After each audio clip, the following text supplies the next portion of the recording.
Interações intermoleculares são forças que mantêm as moléculas unidas. Por exemplo, vou fazer aqui de uma forma resumida, tá?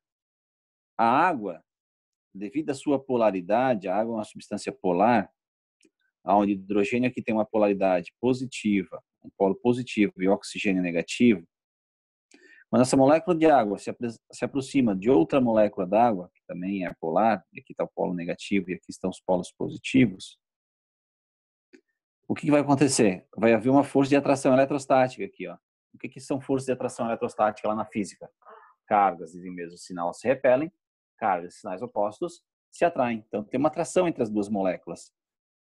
Essa atração aqui permite com que haja estado sólido e líquido para a substância água. Caso não houvesse essa força de atração, a água apenas existiria no estado gasoso. E qualquer outra molécula, qualquer outra substância que tu pensa, tá? Se não houvesse esse tipo de força, elas só existiriam no estado gasoso. Então, as forças intermoleculares, uma das atribuições dela é permitir com que as substâncias existam no estado sólido e líquido, além do gasoso. Tá? E eu vou perguntar para vocês, o que vocês acham? Quanto mais forte for essa ligação aqui, mais fácil ou mais difícil essa substância entrar em ebulição, passar para o estado gasoso?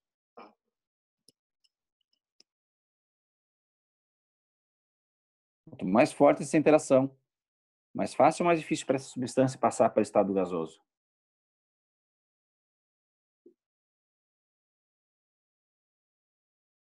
O Alberto falou que é mais difícil. Gabriel é mais difícil. Exato, porque é o que mantém unido, né? Então, quanto mais forte, mais unidas as moléculas estão. Quanto mais unidas, mais difícil é eu separá-la, porque no estado gasoso eu quero que essas moléculas estejam individuais, sozinhas, separadas. Então, é mais difícil. Então, quanto maior a força intermolecular, maior a temperatura de ebulição. Quem tem maior temperatura de ebulição? É esse aqui. Então, ele que tem apresenta as forças intermoleculares mais fortes.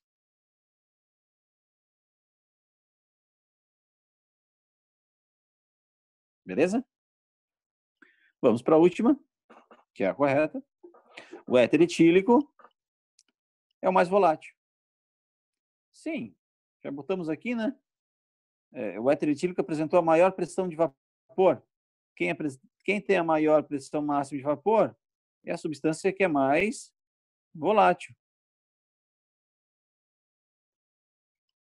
Fechou. Então, D.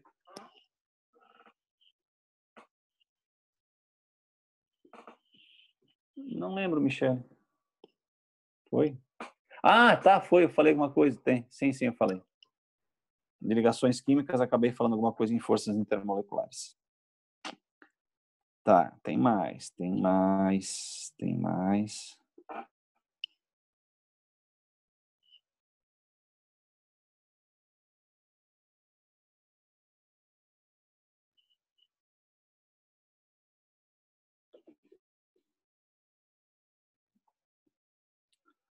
Gente, hoje é só base. Semana que vem, daí eu tenho que apertar o negócio. Semana que vem, daí a casca é mais grossa. Vai lá. 5 minutinhos é suficiente isso aí, para responder esse. 5 minutinhos.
Vamos ver, então, já bastante respostas. 1, 2, 3, 4, 5, 6, 7. Já temos 50% da turma. Vamos lá. Quando as manicures estão retirando o esmalte das unhas das suas clientes, elas usam uma solução removedora à base de acetona. Quando entramos em um hospital, sentimos um cheiro característico de éter. Quando estamos abastecendo o carro com álcool, na verdade, aqui, hoje em dia, não se usa mais esse termo, tá? Hoje porque a questão já é bem antiga, etanol. Já faz um bom tempo que o álcool combustível acabou recebendo o nome oficial mesmo, de UPAC, que é etanol. Estamos usando um combustível alternativo. Por quê? Porque é produzido pela cana-de-açúcar, né? Através da cana-de-açúcar. Agora, tomando cuidado. A ordem crescente de pressão de vapor, que é ordem crescente. Crescente é da menor pressão de vapor para a maior pressão máxima de vapor. Isso é ordem crescente. Para essas 3 substâncias destacadas no texto será, e como referência para nos encontrarmos isso, ele deu a temperatura de ebulição dos 3 solventes. Para lá. Mas qual é a relação de temperatura de ebulição com pressão máxima de vapor, Michele?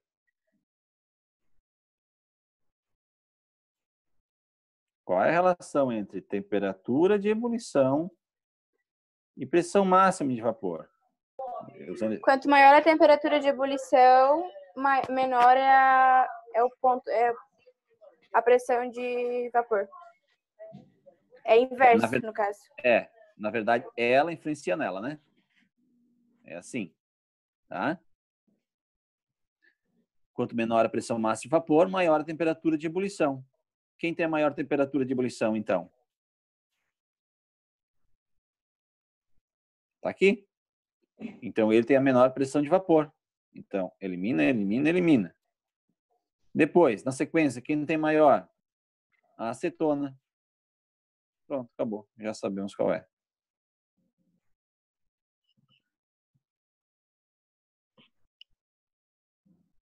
Você trocou, Michele? Você inverteu? Ô, professor, É. tipo ali, não sei se tem nada a ver ou não, mas para ser a B, daí se fosse todos na mesma temperatura, daí seria B ou tem nada a ver? Não, para ser a B, tu colocaria... Deixa eu ver. Tu botou em ordem decrescente de pressão de vapor. Da maior para a menor pressão máxima de vapor.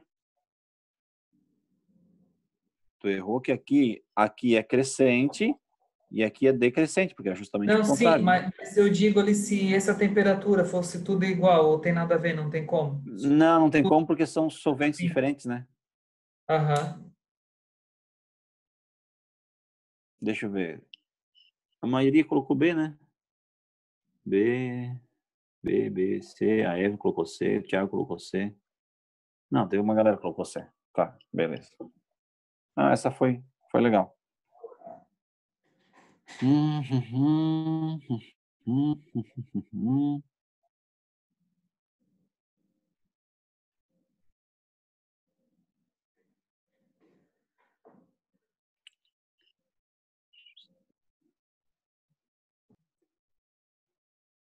Vamos fazer essa 13.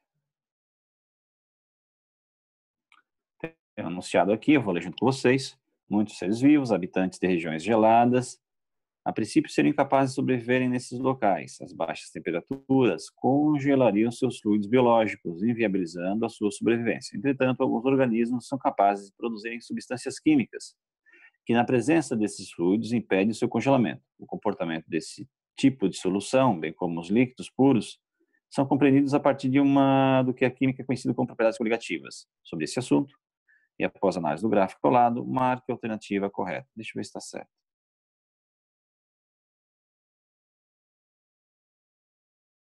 Tá, dá para analisar. Agora analise esse gráfico. Mais uns 5 minutinhos.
Já olhou o gabarito, Alberto?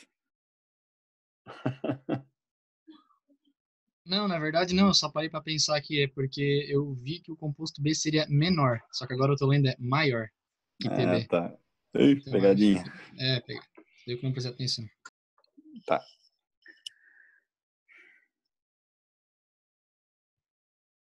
Mais alguém a resposta, gente? Mais alguém? Terminou?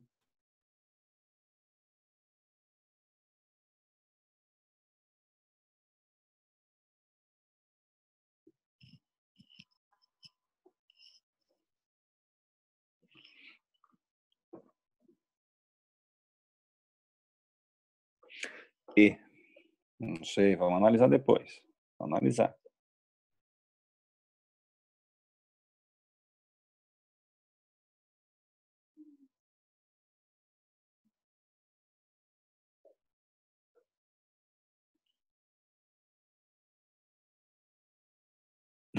Não tem... É verdade. Tá bom, vamos lá. Olha só, esse gráfico é interessante, porque ele já traz o valor aqui de 760, ou seja, a pressão atmosférica ao nível do mar. Então, quando a curva das substâncias atingirem esse valor, as substâncias vão entrar em ebulição. E aqui traz os 3 valores de ebulição, TA, TB, TC. Então, A substância C tem a maior temperatura de ebulição. Se ela tem a maior temperatura de ebulição, sinal que ela tem a menor pressão máxima de vapor. Como é que eu reconheço isso? Faz isso aqui assim, ó, na mesma temperatura. Na mesma temperatura, olha a pressão de vapor de C. Está aqui embaixo, de B está aqui em cima. Aliás, de C está aqui embaixo, de A está lá em cima. Então tá certo, bateu. Tá bom, vamos lá. Durante a ebulição, os três líquidos possuem a mesma pressão de vapor? Durante a ebulição, os três líquidos possuem a mesma pressão de vapor? Certo ou errado?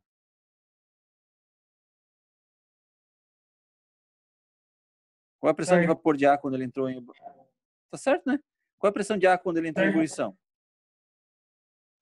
Ó, 760. Tá 760. Qual é a pressão de certo, porque para entrar em ebulição, eles precisam se igualar à pressão da atmosfera, e a pressão da atmosfera não muda. Então é tudo a mesma aqui, né?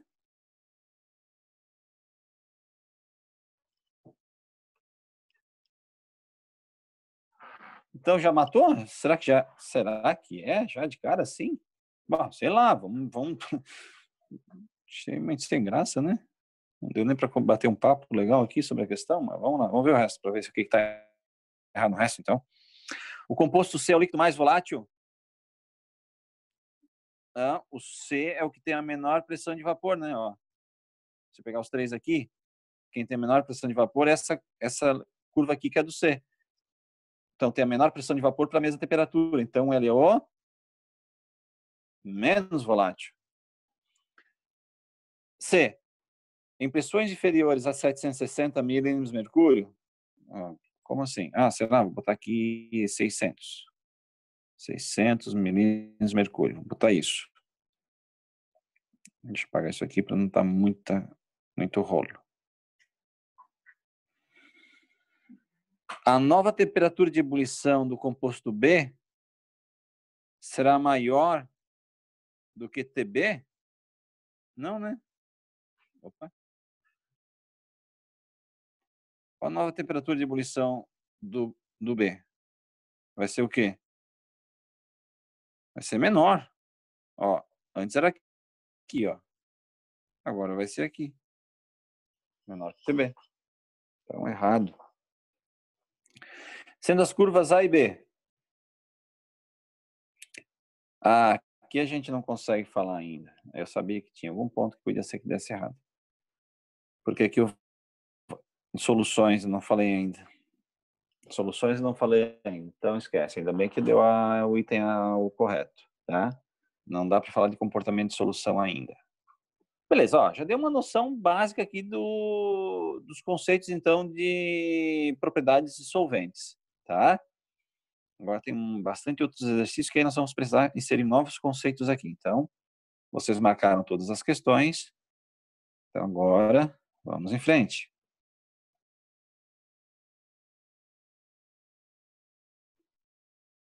Isso aqui eu explico a aula que vem.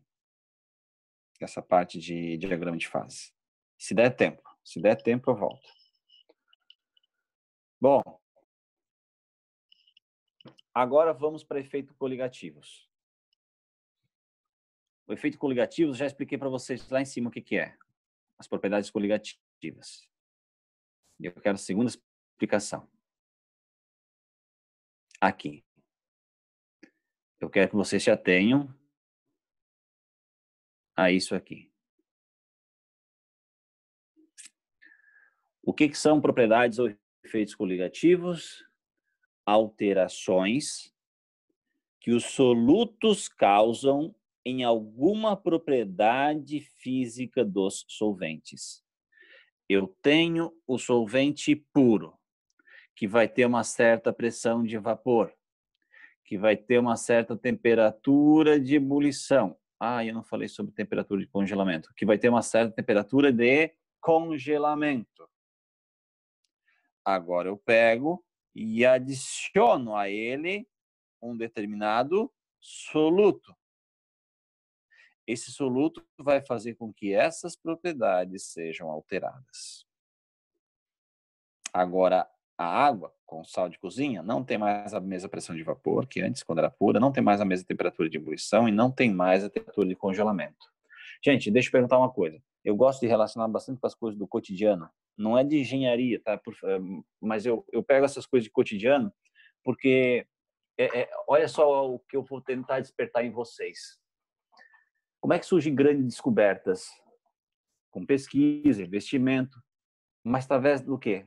Da observação de coisas pequenas. Inventores que não são cientistas, inventores que tem pessoas que inventam coisas sem mesmo ter uma graduação. Como é que essas pessoas conseguem ter esse senso, tá, de conseguir inventar, desenvolver algo sem mesmo ter um curso de engenharia, muitas vezes? Observação.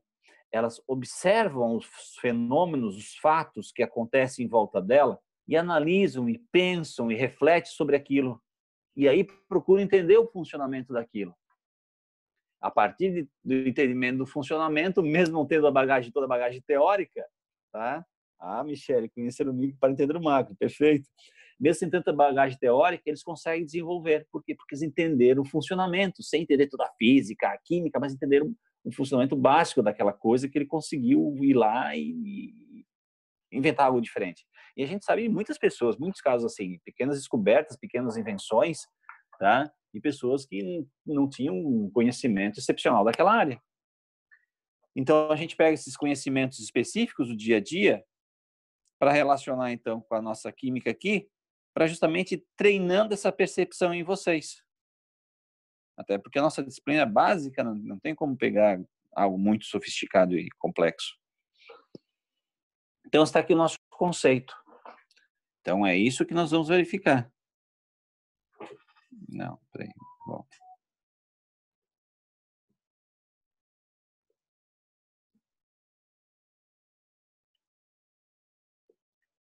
Então tá aqui. Agora vamos para realmente as propriedades ou efeitos coligativos, que foi aquilo que eu acabei de ler novamente o conceito. E aí nós temos aqui 4 efeitos coligativos. Tonoscopia,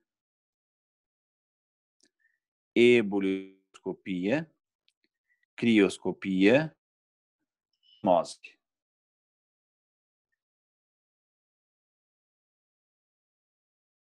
Acho que falhou, né? Tá falhando o áudio, gente? Respondam para mim aqui no chat. Tá falhando o áudio? Ou está tudo bem aí o áudio? Para mim tá tranquilo. Joia. É porque falhou a imagem aqui no notebook. Beleza. Cada uma dessas propriedades coligativas, efeitos coligativos, diz respeito a uma propriedade do solvente puro. Então, o que é tonoscopia? Tonoscopia é a alteração da pressão máxima de vapor de um solvente quando a ele é acrescentado um soluto não volátil.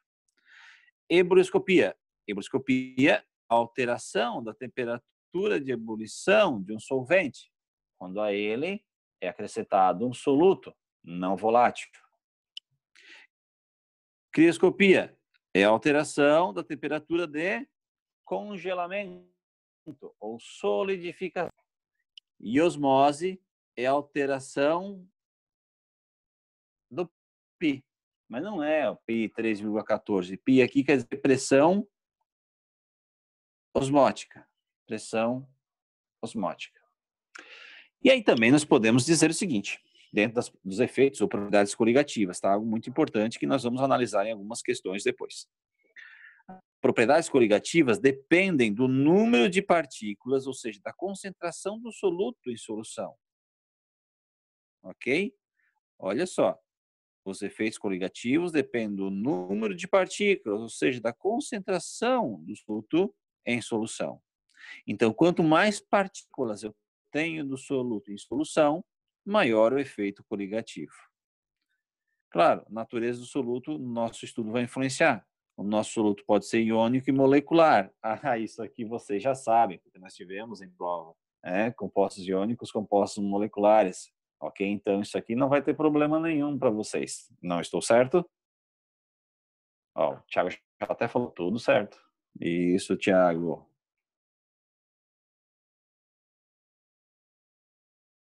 Falou para outra coisa, né, Thiago? Eu só aproveitei aqui no chat. Tá. Primeira propriedade coligativa. Primeiro efeito ligativo. Chama-se tonoscopia.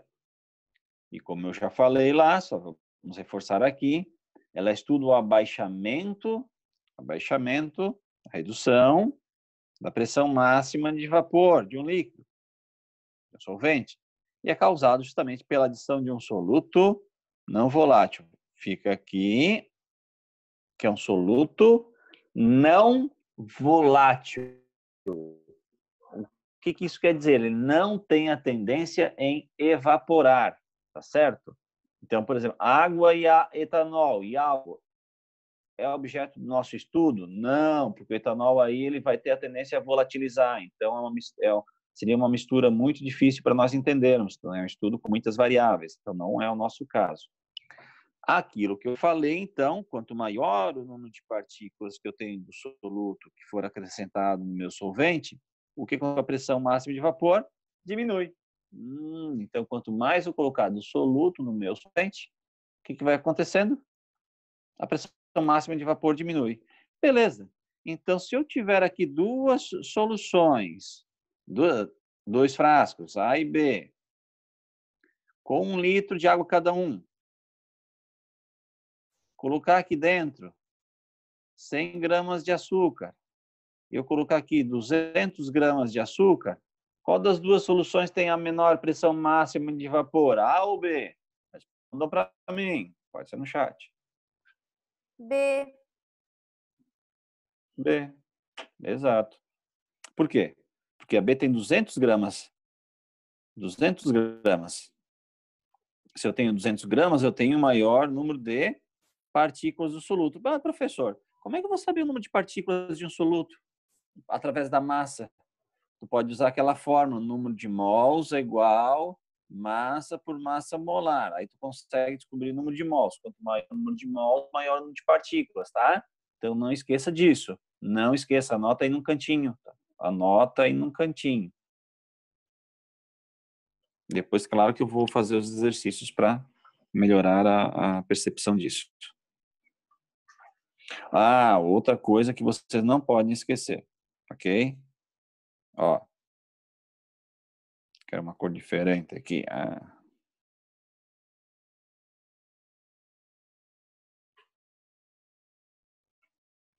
A pressão máxima de vapor do solvente puro é sempre maior do que na solução. Então, o solvente puro sempre vai apresentar a pressão de vapor maior. Colocou soluto nele, pressão de vapor diminuiu, acabou. Tá? Então, fica atentos com relação a isso. Pronto, a tonoscopia está aqui. Vejam só.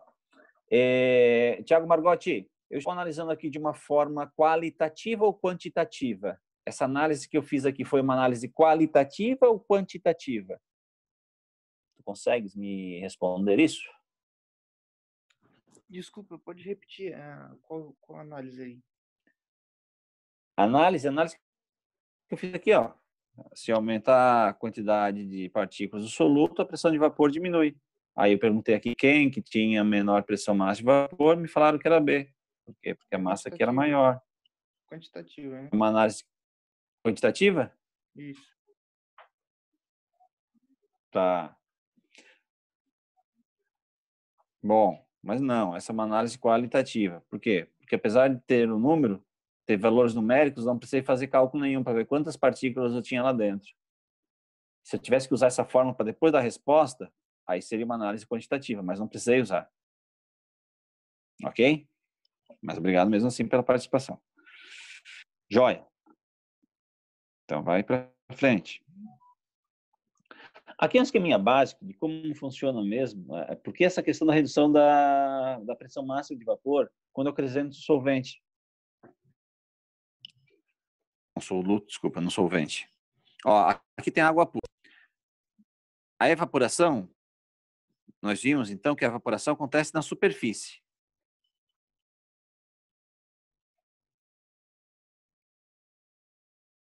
Aqui as as moléculas de água estão aqui livres e elas acabam escapando, 2 porque elas têm minutos. maior quantidade de energia quando estão na superfície. 2 minutos. Tá. O que acontece? Vou bem rapidinho aqui e aí encerrou, não vou voltar de novo porque já está praticamente final da aula mesmo. Quando eu acrescento um soluto aqui, gente, o soluto vai ficar misturado aqui, ó. Inclusive o soluto fica aqui na superfície. Esse soluto que fica na superfície fica atrapalhando as moléculas para vir para o estado gasoso. Então, quando eu acrescento o soluto aqui em vermelho, eu tenho menor quantidade de moléculas indo para o estado gasoso, fazendo o quê? Reduzindo a quantidade de gás, diminuindo a pressão máxima de vapor. Mais ou menos é essa atuação, tá, do soluto na pressão máxima de vapor. O soluto se aloja aqui na superfície, junto com o solvente, diminuindo então a quantidade de solvente, que vai para o estado gasoso. Certo, gente? Então, essa semana que vem nós daremos continuidade depois de tonoscopia. Semana que vem, converse com os colegas de vocês, avisem que a aula da semana que vem é muito importante. Se viajar semana que vem, depois não vai conseguir se encontrar para avaliação. Ok? Então, um abraço para todos, uma boa noite, boa semana. Valeu, professor. Boa noite, boa semana. Falou, garoto. Tchau.